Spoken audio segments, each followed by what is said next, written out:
I used to hate horror movies. They scared me so much. The very first horror movie I ever watched was Ouija over at a friend's house, and I covered my face with a pillow the entire time. But now, I love horror movies. It's my favorite genre. I've seen hundreds of them. So what changed? Well, I watched these movies. I did make a list of over 50 horror movies that the most scared, afraid, terrified person can watch. Okay, we start out easy at the beginning and we escalate. Well, what are we escalating here? Well, what do you find scary? Basically, I broke it down into two different categories on what we are helping strengthen within you. Category 1 is tolerance to jump scares and gore. For me personally, I was afraid of jump scares. I still am. I still sometimes cover my eyes.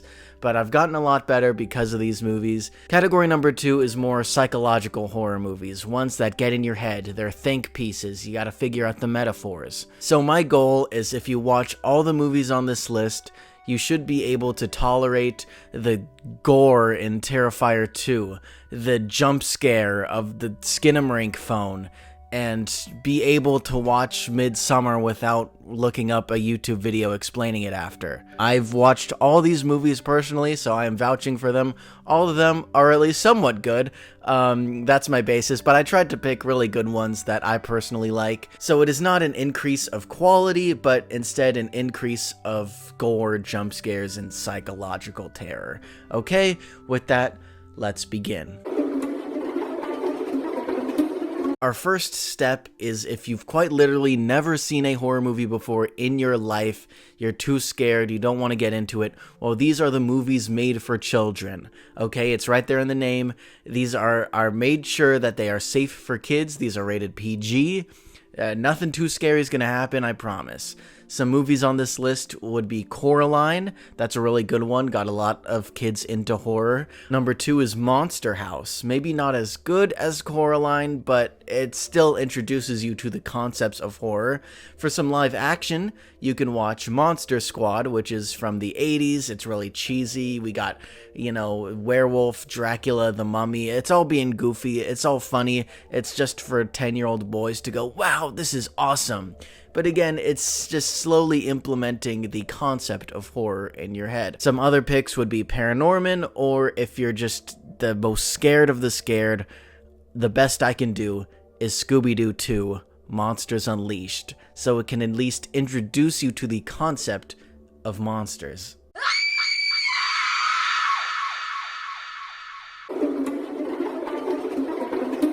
Once you've conquered that first step of children's media, we're going to take one step higher to horror comedies. Now, these movies, in my opinion, are more comedy than they are horror. You'll be laughing so hard you won't even be scared, okay? The first on the list is one of my personal faves, Zombieland Double Tap.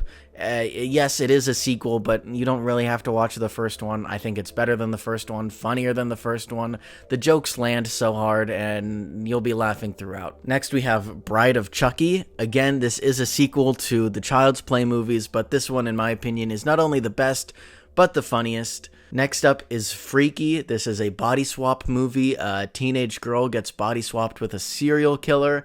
It's really funny, has some great commentary, but be warned, there is a little bit of gore. There are some maybe more intense kill scenes, but we're building up that gore tolerance, so be warned. And if all of these are just too scary for you, maybe you need some music to distract you. So here's some horror comedy musicals.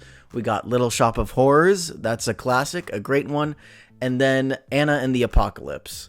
It's a zombie Christmas musical. And of course, I know for some people, zombies are a specific niche of phobia you have, so of course, you might want to avoid this one, if that's the case.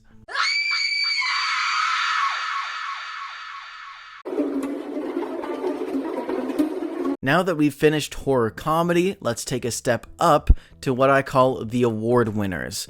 These all have won Oscars, and they will help build your psychological horror tolerance.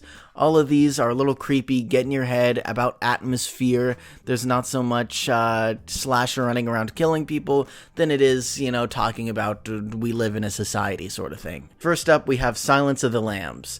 It won all big 5 categories in the Oscar, one of 3 movies to do that. It's a classic. Again, it's more police procedural than actual scary stuff happening, but I do know the Buffalo Bill scenes can be quite concerning. But really, I think you'll be too engrossed in how good of a movie it is than actually be covering your face, okay? Next on this list, I lied a little bit. This is the only movie that hasn't won an Oscar, but it's considered a cult classic.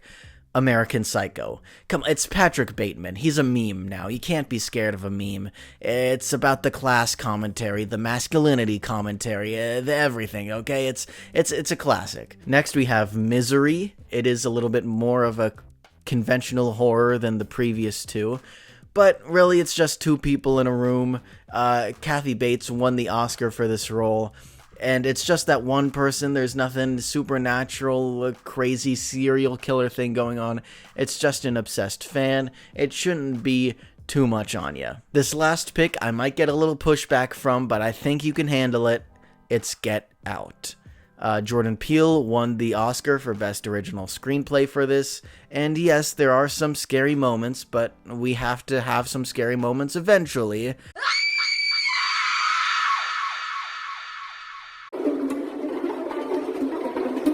We've made it on to the next step, the Big 3. Now, these might sound intimidating, but they were all made quite a few decades ago. And if you watch them during the daytime with a few friends, they're not actually that scary. The Big 3, of course, I'm talking about Friday the 13th, A Nightmare on Elm Street, and Halloween. These are cult classics with huge fan bases, and maybe they'll get mad at me for saying they're not that scary, but really, horror itself as a genre has evolved and changed over the times. At the time, yes, these things were scary. But just last year, I watched Halloween at a Halloween night screening in a movie theater, and people were laughing. When Michael Myers is behind that bush, the whole theater erupted in laughter, okay? I think it's okay to call them a little cheesy now. That's part of the charm. They're still classics. I still love them all. But yeah, really, anyone can watch these and not be too scared, and it's kind of essential viewing if you're getting into horror movies to know the Big 3.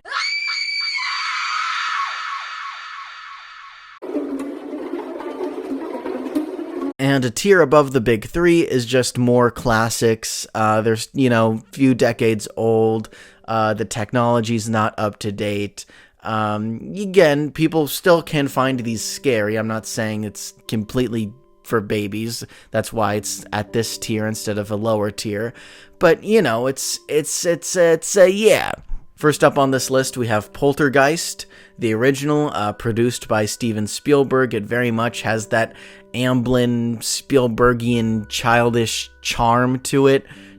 It's not that scary, but it is a little bit. It can get intense, and the imagery is really cool. Next up, we have Carrie, which is really just more of a coming-of-age drama, if you think about it, rather than a horror movie. Then we got Night of the Living Dead, introducing zombies into the world. It's the 50s, we don't really know how zombies work. It's a little cheesy, but still thrilling nonetheless. And of course, we gotta throw in Psycho here. You've all seen the shower scene, whether or not you like horror movies. We've all seen the shower scene. And the shower scene is probably the scariest thing that happens in that movie, so you're fine. Maybe I'll get some pushback on this next one, but I gotta throw in this category, it just fits the best, Alien.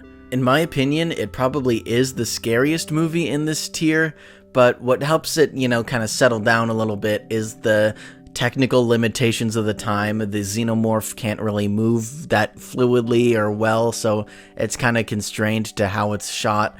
And so I think if we're at this tier already, you've watched all the previous movies, you can handle Alien. And in this category here, I don't know if it counts as a horror movie or not, but just throw in Jaws.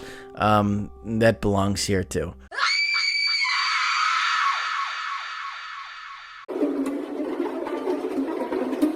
We're taking a step up to the next level, a staple subgenre within horror, found footage. These movies will help you build your jump scare tolerance and maybe some psychological stuff as well. First off, nice and easy, we're going to start with a movie that actually came out this year, Late Night with the Devil. There is some gore near the end, but in terms of, jump scares and stuff, it's pretty tame.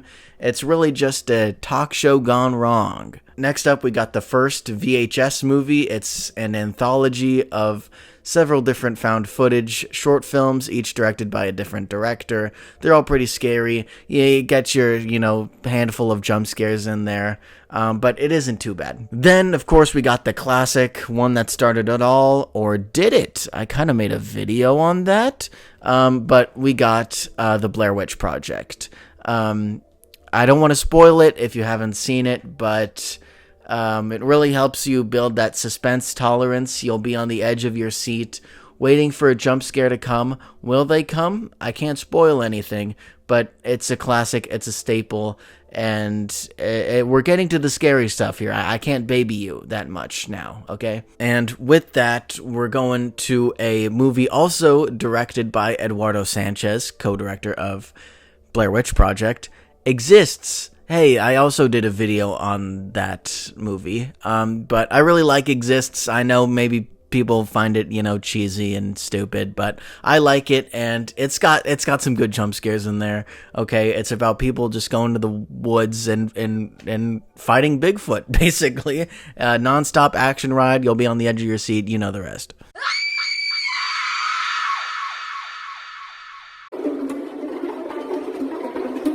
We've explored the found footage genre, so let's take a step up to the next level with some gore tolerance. These are some gory movies, but I call them goofy gore. The gore in these movies are mainly for jokes, for camp, they're cheesy. It's not necessarily a realistic level violence and blood and screams everywhere, but it's novelty. It's novel, and you'll see what I'm talking about. First up, we got The Babysitter on Netflix. I think this is a great horror comedy with some good gore in it as well. Then we got Final Destination 3. Why 3 and not the other ones? I mean, in my opinion, it's got the most iconic kill scenes. We started off with the roller coaster thing and then the tanning beds. See what I mean? It's goofy. It's goofy. We're dying in tanning beds here, okay? It's not that bad. Then we have one of my personal favorite horror movies of all time, Ready or Not. The gore pretty much comes at the end of this movie, but it's fun and silly nonetheless. But actually a just really gripping, thrilling experience. And for this next movie, I didn't really know where to put it. I know maybe some people, again, might be upset at me, the hardcore fans, but we're going to put Evil Dead 2 in this category. It has its funny parts, okay? It's Sam Raimi, he's having fun. Of course, it has its really scary parts, but it also has its really funny parts. And I'm not saying every gore and scary section of the movie is funny. It's not, but there are some good bits, okay? You can't deny that.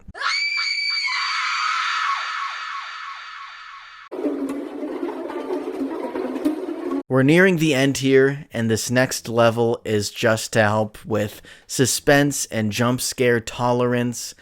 These are just run-of-the-mill average horror movies that you would see come out in the theater today, and I'm going to stop babying you here. I'm not going to say, oh, you can handle it, oh, it's not that scary, because we're in the end game now. Okay, we've had our fun, we're in the end game, it's time to lock down and get serious, okay? And assuming you've watched all previous other movies, you can handle these. I'd say most horror movies fit into this category, but here are just some of my personal favorites and picks. First up, we got The Descent. A group of friends go caving and get stuck in the cave, and they might not be alone in the cave, is all I'll say. Next up, we have It Follows, sort of a cult classic here from the 2010s.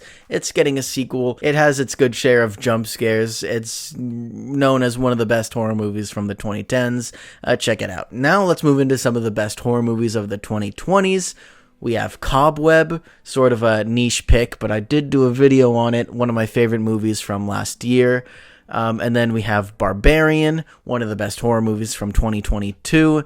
Has a huge following. People loved it when it came out. Very original. All of these movies might have you covering your eyes a little bit, okay? There are jump scares. It is scary, but you got this.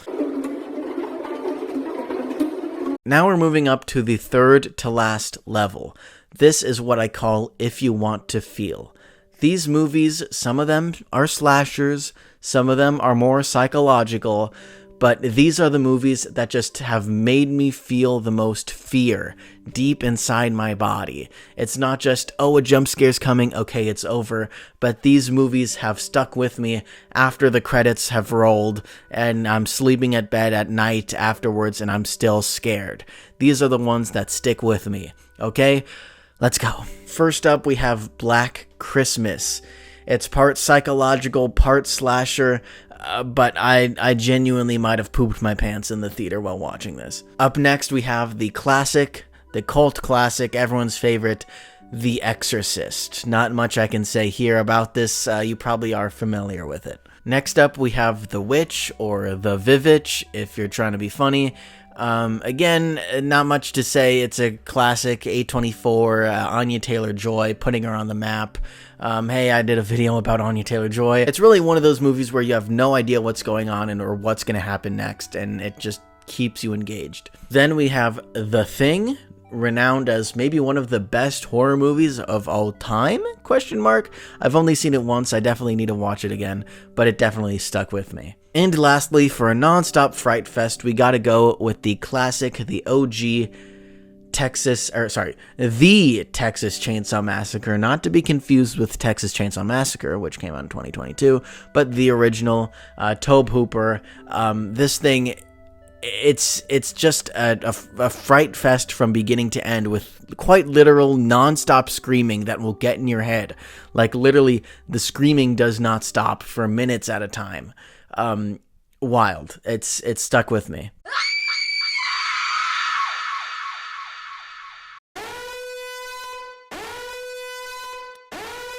The alarms are going off. We made it to the end. The final 2 levels. One level is going to be the gore final level, and the other is going to be the psychological final level. As I said at the beginning, these are not so the best horror movies, but what I think are the goriest horror movies. Starting off, maybe a little tame, but we have Evil Dead Rise. All I have to say is cheese grater. And also everything that happens in the climax, oh my god. And of course we have to put a Saw movie in the gore category, so I'm picking Saw 3, which I think is pretty agreed upon to have maybe some of the most gore in it, some of the goriest, craziest challenges or Saw traps in there. So basically any Saw movie, but if you're going for the extreme, I recommend Saw 3. You can't have a gore category without including some body horror, and you can't include body horror without David Cronenberg. So my pick here is going to be Videodrome. I have only seen this once. It was at a film festival in Italy, and the theater was completely flat. The floor was flat, and there were just chairs, and I had a really tall person sitting in front of me. So I could only see about 50% of the screen at all times, and maybe that was to my benefit. And lastly, you saw it in the thumbnail, we have to include it, it's Terrifier 2. Again, best horror movie of all time? Maybe not, but it's really self-indulgent with its score. It goes over the top, and when you think it's done, there's still more in store. Basically, the goriest movie I've seen, I have to say. But I do have some special other picks that aren't necessarily horror movies, but have made me feel sick to my stomach. That being Meet the Feebles. Hey, one of the very first videos I did on this channel is about Meet the Feebles, so check that out. And, of course, I have to mention Trauma, the movie studio, I think, but I have to include Tromeo and Juliet. This is probably the closest I've come to throwing up while watching a movie. These aren't necessarily horror movies, but they have made me sick to my stomach.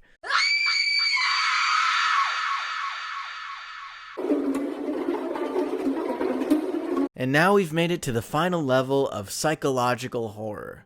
Hopefully by now you can watch all of these movies and understand their themes perfectly, and the metaphors, what it's trying to say, what it's going for, all the hidden messages, without having to look up a film theory video afterwards.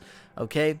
Starting off, we got The Babadook. Babadook, really scary, gets in your head, but at the same time, the metaphor isn't too hard to figure out. Next up, we have Midsummer. It's over 2.5 hours long. It really gets in your head, having you question reality, what's a drug trip, what's real, who can I trust, all that stuff. It's great. It's a classic, one of the best to ever do it. Sticking with Ari Aster, we also have to include Hereditary, because, oh my god, just what's going on? Toni Collette, it just gives the performance of the lifetime, and it certainly will take multiple watches for you to piece things together, but that's the joy of film, isn't it? And lastly, last movie on this list, we have to go back to the one that started it all, the granddaddy of modern horror, The Shining. This movie has a whole documentary about it by fans who have dedicated their lives analyzing this film frame by frame. Is it a metaphor for how Kubrick feels guilty that he faked the moon landing? Or is it just about Native American genocide? You tell me. So with that, we're finished. Some of the most psychologically perplexing films I know, and some of the most goriest and jump-scared films I know. But what's that? Not another alarm. There must be a secret hidden category I saved for the end, because now that you've watched all these movies, consider yourself a horror fan. You know the conventions, the tropes, the cliches, the formula. So now it's time to take all those things and put it on its head. These are horror movies that make commentary on the horror movie genre. I bet you're wondering where Scream has been this whole time. It's right here.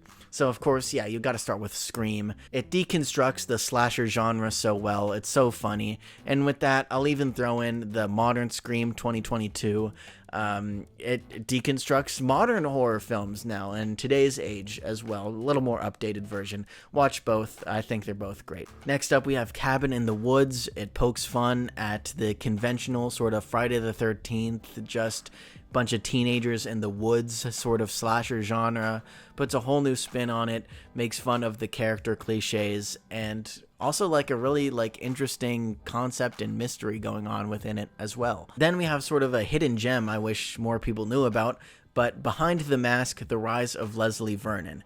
This is a found footage movie of a documentary following around a serial killer as he tries to become the next Michael Myers, Jason Voorhees, and all that stuff. It's really interesting. It really, if you think like Scream and Cabin in the Woods deconstruct the genre, this really breaks it down step by step, deconstructing it, and just has a great finale. As long as we're talking about found footage horror movies, I gotta throw in Butterfly Kisses. It's a great found footage horror movie that critiques and analyzes the found footage horror movie genre, and it even has a cameo of Eduardo Sanchez. So these are the movies that break down the genre, deconstruct it, give it commentary, because it doesn't make any sense to watch Scream before you watched all these other movies, because then you don't get the references in Scream. So yeah, that's why I had to save it for last. Okay? These are movies that only horror fans can get the most pure enjoyment out of. That is the list. We're done. No more surprise levels, no more movies to watch. You've done it. And now that you've watched these, go ahead and explore so many other horror movies that I didn't list. If I didn't list it, it's probably because I haven't seen it, or I just liked the other ones on this list more. Because I did, leave out the whole, silent era Cabinet of Caligari, Phantom Carriage, Cat Women, or no, Cat People. Is it Cat People or Cat Women? The woman in it is a cat. I think it's called Cat People. That's all I have for you today. Thank you so much for watching, and I am gonna make a community post about it, but just a short little channel update. This video will mark my official transition into making this channel a full-on horror movie channel only. All my previous uploads will still be there, my non-horror movie stuff, but I realized I just do make a lot of videos about horror movies. It's what I gravitate towards the most, and if I want to sort of grow as a channel more, I unfortunately have to niche down into sort of a specific topic to help grow this community, because I do make a lot of random videos, and I guess it's really hard to sell my channel to have people subscribe if I'm just doing a bunch of random stuff and you don't know what video is coming next. So you now do know what video is coming next. It's going to be about horror movies. Specifically, my next video is going to be about a movie I mentioned in this video. So yeah, if you want a nice, loving horror community of horror movie fans, subscribe, and if you're new here, check out this playlist I've done. It's all my horror movie videos that I've made so far, and I'll see you guys next time.